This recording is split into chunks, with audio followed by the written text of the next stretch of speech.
दोस्तों, स्वागत है आपका हमारे चैनल में। हमें पता है आपने अब तक इस चैनल को सब्सक्राइब नहीं किया है, बस फिर थोड़ी देर और रुक जाइए। पहले कहानी सुन लीजिए, पसंद आ जाए तो सब्सक्राइब किए बगैर जाइएगा मत। आज की कहानी है ख्वाहिशों के महल। नवीन अपनी सारी ग्लानि, सारी कुंठा उड़ेल रहा था और सुशीला नीलकंठ की भांति उन विषैले भावों को पी रही थी ताकि यह जहर भविष्य में उसके परिवार को नुकसान ना पहुंचा सके। आज नवीन यह बात समझ चुका था कि पति पत्नी का बीच का तालमेल उनके ओहदे, आर्थिक व सामाजिक स्थिति से नहीं, बल्कि एक दूसरे के लिए विश्वास, प्रेम और इस रिश्ते के लिए समर्पण से उत्पन्न होता है, जिसमें कोई भी एक दूसरे से छोटा या बड़ा नहीं होता है। आज नवीन बहुत शांत अनुभव कर रहा था। उसके मन की ऊहापोह सुलझ चुकी थी। पिछले 7 सालों से वो जिस असमंजस और दुविधा में जी रहा था, आज उससे मुक्ति का निर्णय लेकर अथाह शांति का अनुभव कर रहा था। ऐसा लग रहा था जैसे सारी सृष्टि शांत हो गई थी। एक अजीब सी सुखद शांति उसे महसूस हो रही थी। हर रोज़ की तरह आज उसे दफ्तर के कामों में कोई भी आनंद नहीं आ रहा था, बल्कि रोज़ डूबकर काम करने वाला नवीन आज किसी फाइल को हाथ भी नहीं लगाना चाहता था। वो अपने अंदर के इस सुकून को और भी ज़्यादा जीना चाहता था, महसूस करना चाहता था। वो सोच रहा था, आखिर इतने साल क्यों लगा दिए उसने इस छोटे से निर्णय को लेने में। शायद इसीलिए कि निर्णय छोटा नहीं था। 7 साल पहले उसके माता पिता ने उसकी शादी उसकी मर्जी के बिना सुशीला से तय कर दी थी। उसकी ज़िंदगी में ऐसा कोई नहीं था जिसकी वजह से वो अपने माता पिता द्वारा थोपी गई उस शादी से इनकार करने की हिम्मत जुटा सके। इसीलिए उसने चुपचाप शादी कर ली। MBA होते हुए भी उसने सरकारी बैंक में क्लर्क की नौकरी ले रखी थी। इसलिए BA पास, घर के कामकाज में दक्ष सुशीला माता पिता को नवीन के लिए सर्वोत्तम लगी थी।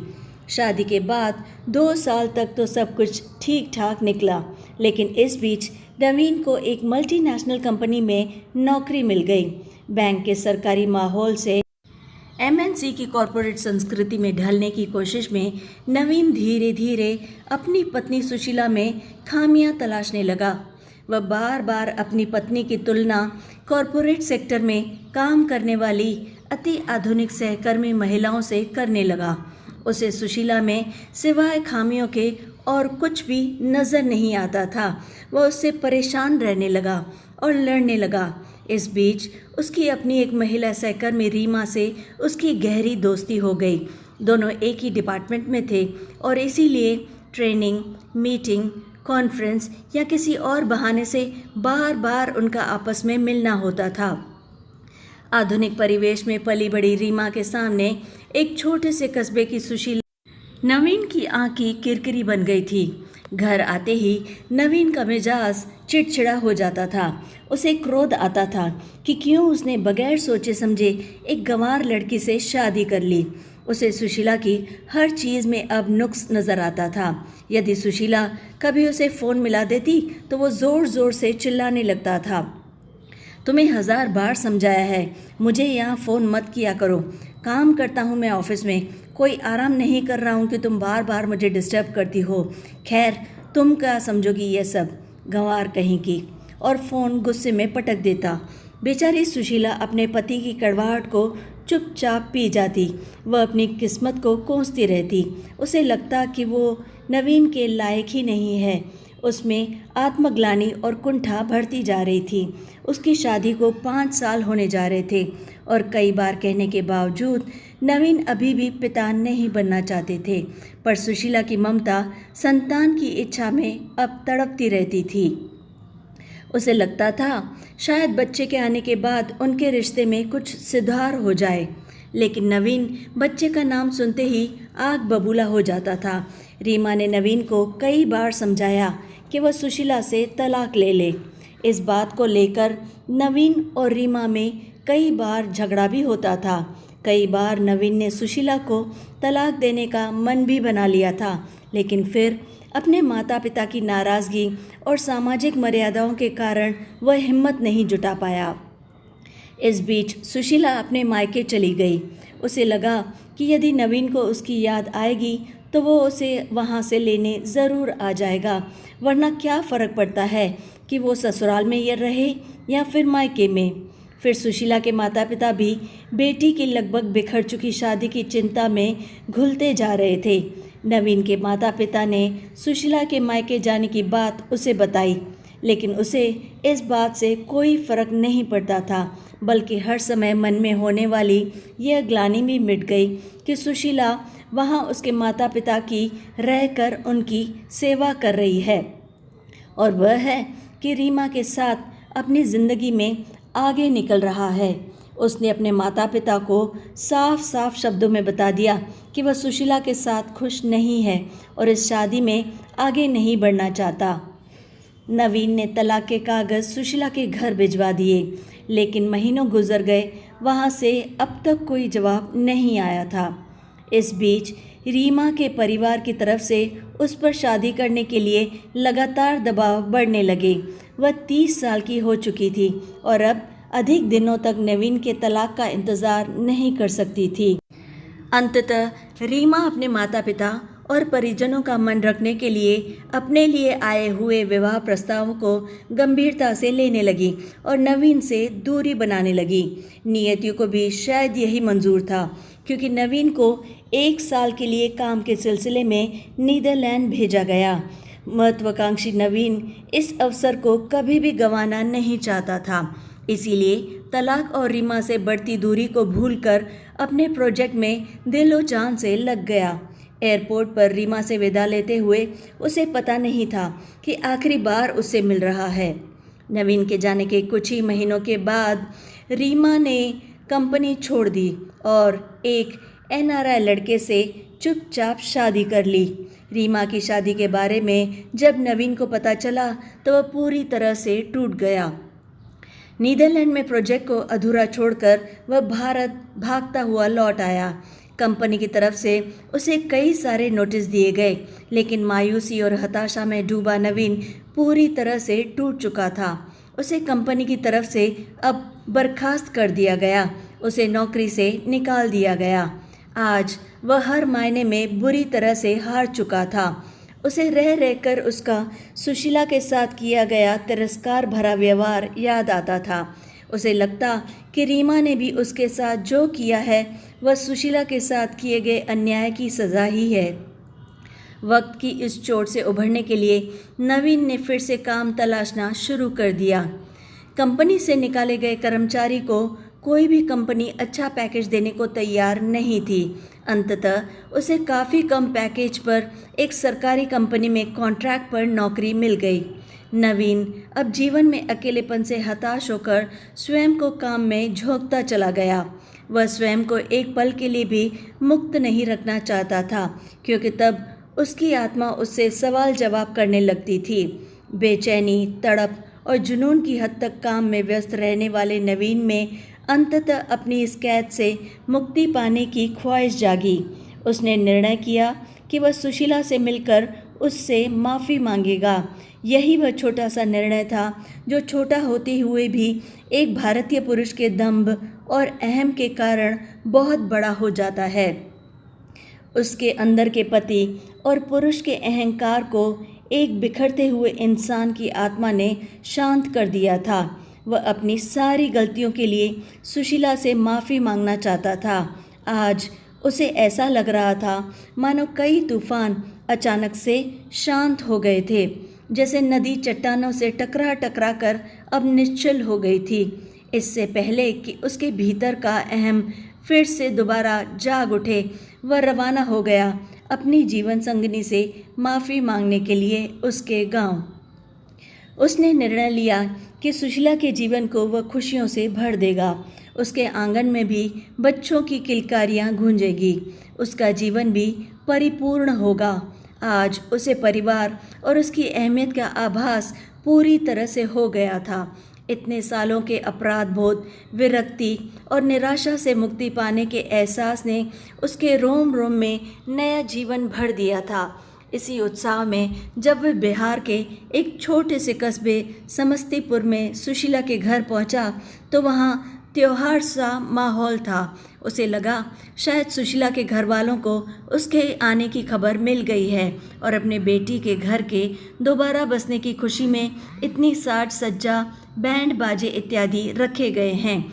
तभी उसे सामने से सुशीला के चाचा आते हुए दिखाई दिए। चाचा जी, सुशीला कहाँ है? सुशीला बेटी तो दिल्ली में है, कलेक्टर बनी है ना हमारी सुशीला। आज ही यूपीएससी का रिजल्ट आया है। हमारे कस्बे की पहली लड़की है जो इतने बड़े ओहदे पर पहुंची है, इसीलिए यहाँ पूरे शहर में जश्न हो रहा है। सुशीला के चाचा ने उसे जवाब दिया। 7 साल पहले के उत्साही नवीन और आज के निराश हताश नवीन में काफ़ी बदलाव आ चुका था, इसीलिए चाचा जी ने नवीन को नहीं पहचाना और बधाई देने आए अन्य लोगों की खातिरदारी में पूरी तरह से व्यस्त हो गए। इससे पहले कि सुशीला के माता पिता नवीन को पहचान लेते, नवीन वहाँ से चुपचाप चला गया। भयंकर तूफानों को दिल में समेटकर असंख्य सवालों के भंवर में फंसा हुआ। क्या अब सुशीला उसे माफ़ करेगी? क्या वह भी ऊंचे ओहदे वाली अधिकारी बनने का दंभ दिखाएगी? जिस अहंकार ने नवीन को घेर लिया था, क्या वो सुशीला को भी घेर लेगा? क्या नवीन की तरह सुशीला अपने लिए कोई नया साथी नहीं तलाशेगी? वगैरह वगैरह और ऐसे काफ़ी सवाल उसके मन में उमड़ घुमड़ रहे थे। उसकी धड़कनें रेल के इंजन की तरह धू धू कर रही थी। ऐसा लग रहा था मानो सारे शरीर को तेज़ बुखार ने जकड़ लिया हो। अपनी पत्नी की इतनी बड़ी कामयाबी पर खुश होने की बजाय वह निराश हताश हो गया था। हताश अपनी शादी की आखिरी कड़ी के टूटने के डर से और हताश सुशीला को हमेशा के लिए खोने के ख्याल से। हताश अपनी ही गलतियों का अक्स सुशीला में दिखने के भय से। वह पूरी तरह से टूट चुका था। आज उसे अपनी ज़िंदगी से घृणा हो रही थी। उसे ऐसा आघात लगा था कि दर्द रगों को चीरकर निकल जाना चाहता था, लेकिन निकल नहीं पा रहा था। आज उसे एहसास हुआ कि परिवार का कितना अधिक महत्व होता है। उसके अर्थहीन जीवन के प्रति उसके मन में स्थायी रूप से वितृष्णा जन्म ले रही थी। ऐसी ही मनस्थिति में वह अपने घर लौटा, लेकिन अपने घर पर सुशीला को पाकर वह पूरी तरह से अचंभित हो गया। क्या वो सपना देख रहा है, या सुशीला आज उसके तानों का जवाब लेने आई है, अथवा सुशीला उसको तलाक के कागज़ थमाने आई है? उसके चेहरे की चमक में चौंधियाता रहा था नवीन। जिस सुशीला से मिलने वह समस्तीपुर गया था, वह स्वयं दिल्ली से उससे मिलने आ गई है।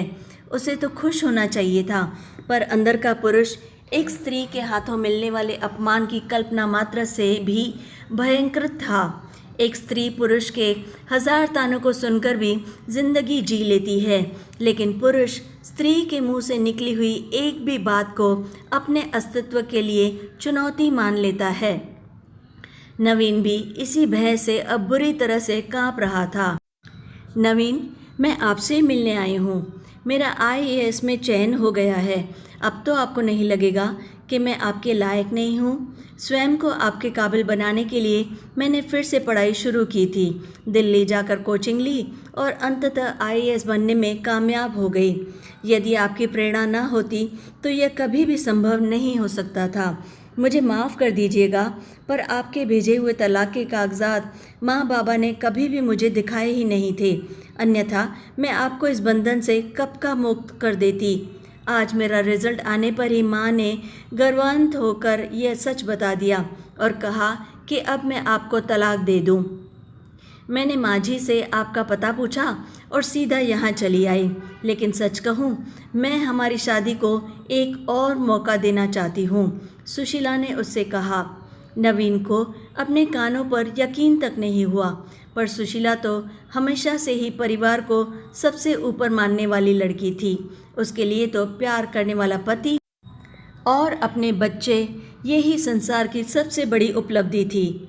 आज समाज में एक ऊंचे ओहदे पर पहुंचने और आर्थिक रूप से सबल होने के बाद भी वह इसीलिए नवीन के पास आई थी कि अपनी शादी को एक और मौका दे सके, अपनी शादी को बचा सके। एक बात नवीन निश्चित रूप से जानता था कि सुशीला की इस चाहत में कोई धोखाधड़ी नहीं है।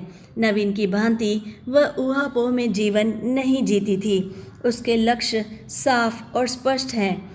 यदि अपने परिवार को बचाने के लिए वह इतनी कठिन परीक्षा की तैयारी कर सकती है, तो क्या नवीन अपनी संगनी से माफ़ी मांगकर अपनी नादानियों और बेवकूफ़ियों से उत्पन्न हुई ग्लानि से मुक्ति नहीं पा सकता? उसे एहसास हुआ कि अब तक सुशीला को बदलने की ख्वाहिश रखने वाला नवीन, उसको स्वयं बदलने की ज़रूरत थी। वह सुशीला के पैरों में गिर पड़ा, गिड़गिड़ा कर माफ़ी मांगने लगा। सुशीला यह देखकर पूरी तरह से अचंभित थी, क्योंकि आज भी वह किसी माफ़ी की अपेक्षा से नहीं, बल्कि अपनी शादी को बचाने की आखिरी उम्मीद लेकर उसके यहाँ आई थी। सुशीला से माफ़ी मांगकर नवीन के तन मन का बोझ पूरी तरह से हल्का होने लगा। उसे लगा कि वह अब भार मुक्त हो गया है। सुशीला कुछ नहीं बोली, शांत निर्विकार होकर चुपचाप सुनती रही। नवीन अपनी सारी ग्लानि, सारी कुंठा उड़ेल रहा था और सुशीला नीलकंठ की भांति उन विषैले भावों को चुपचाप पी रही थी, ताकि यह जहर भविष्य में उसके परिवार को नुकसान न पहुंचा सके। आज नवीन यह बात समझ चुका था कि पति पत्नी के बीच का तालमेल उनके ओहदे, आर्थिक व सामाजिक स्थिति से नहीं, बल्कि एक दूसरे के लिए विश्वास, प्रेम और इस रिश्ते के लिए समर्पण से उत्पन्न होता है। काश उसने यह बात पहले समझ ली होती, जिसमें कोई भी एक दूसरे से छोटा या बड़ा नहीं होता। देर से ही सही, पर उसने अपनी गलती सुधार ही ली। नवीन को आखिर सही दिशा मिल ही गई। तो दोस्तों, कैसी लगी आपको ये कहानी? अगर अच्छी लगे तो लाइक और शेयर ज़रूर करें, और हाँ, कमेंट्स में हमें अपनी राय ज़रूर बताएं कि आप और कैसी कहानियाँ सुनना पसंद करेंगे। और हाँ, वादे के मुताबिक आपको इस चैनल को सब्सक्राइब करना ही पड़ेगा, ताकि हमारी फैमिली और ज़्यादा बड़ी हो सके और आप और ऐसी अच्छी अच्छी कहानियाँ बड़े ही आराम और प्यार से सुन सकें। और फिर रोज़ की तरह लाइक, शेयर एंड सब्सक्राइब।